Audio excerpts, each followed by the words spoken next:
أولا العبادة ما هي؟ إحنا نسمع هذه المفردة في القرآن بالسنة وعلى ألسنة الناس، عبادة عبادة. العبادة ما هي؟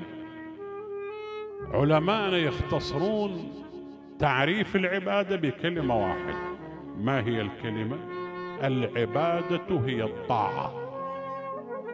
إذا أمرك آمر بأمر وأطعته ونفذت أمره فقد عبدته. هي العبادة، الطاعة.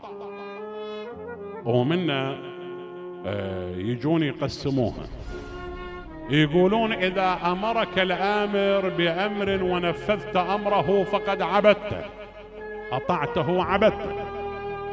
بعض الأحيان مو أمر مو عمل، وإنما متحدث يتحدث، واحد يتكلم يحكي، وأنت تعطيه أذنا صاغية تستمع إليه، مو تسمع، تستمع إليه فقد عبدته. بعض الأحيان بالسمع أنت تعبد الإنسان. شلون هذا؟ وين وارد؟ هذا ما ورد في حديث الإمام السجاد عليه السلام.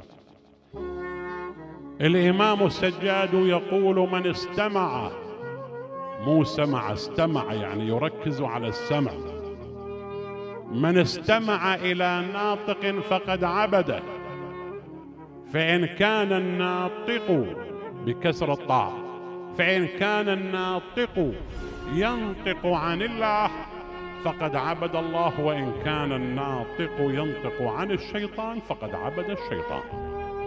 إذن مو بس الله يعبد سبحانه وتعالى، لا، الإنسان يعبد والشيطان يعبد والله يعبد. لذلك جاءت الآية قالت: إياك نعبد، لأن المعبودين كثيرين، نحن لا نعبد أحدا من هؤلاء إلا أنت يا رب العالمين.